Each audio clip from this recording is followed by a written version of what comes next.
Cyberpunk 2077 is my favorite game of all time. It is my favorite game that I've ever played.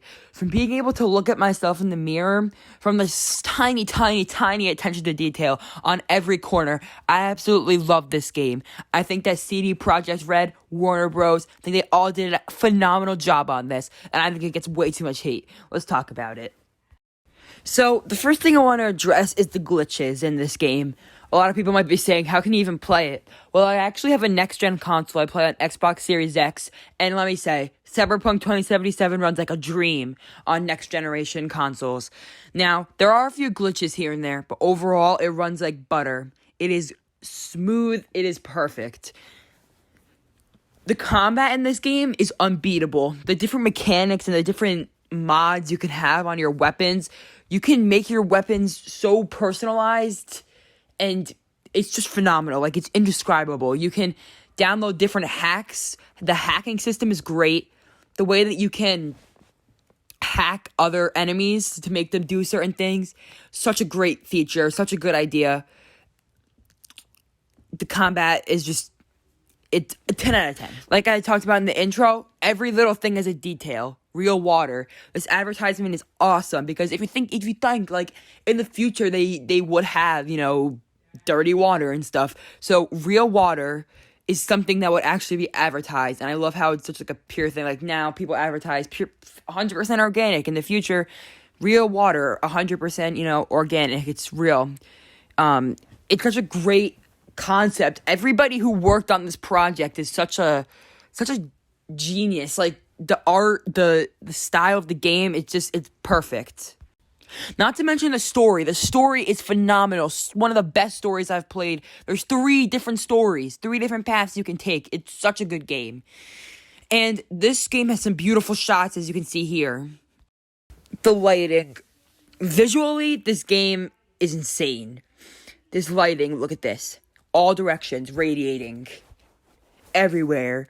This looks real. If I showed you this picture, you would not know it's a video game. It's so well designed, and I don't know how they did it. They must have spent hours and hours and hours and hours on each individual section, because you can look at this thing from so many angles, and the lighting shifts with your movement. It's uncomprehendable, the technology and the lengths that these people went to make this game perfect. Like, look at this image here, and this image, and that image. The lighting is just perfect. It's amazing, and this game is just, I can't believe it happened, and a lot of people don't like this game, I think, because they were on the hype train since 2012, but I just saw that Cyberpunk came out, and I knew it was in development for a long time, and I had a next-gen console that I knew could run it, and I said, this will probably be fun, and I fell in love with it.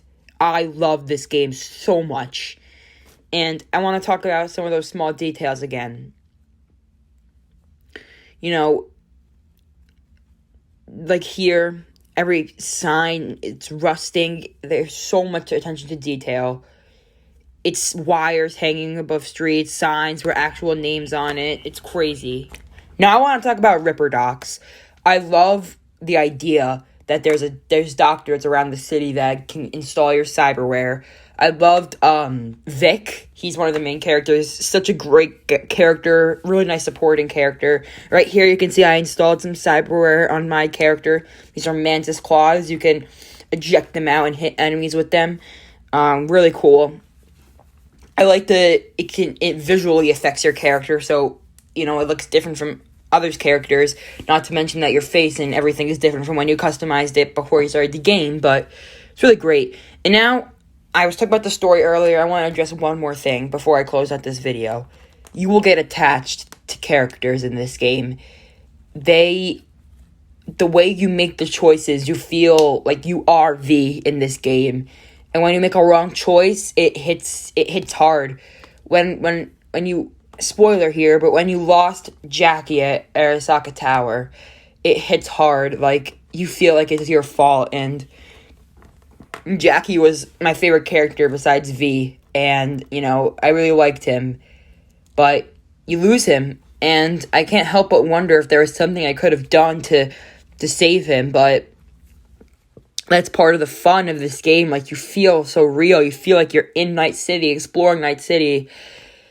The city is so alive, and exploring it is one of the best parts of this game. It's so much fun, and I can't express the shock I had when I finished this game, the decision I made in the end to save my life. And it's just such a well done game. And it's been your YouTube friend Nick. Farewell.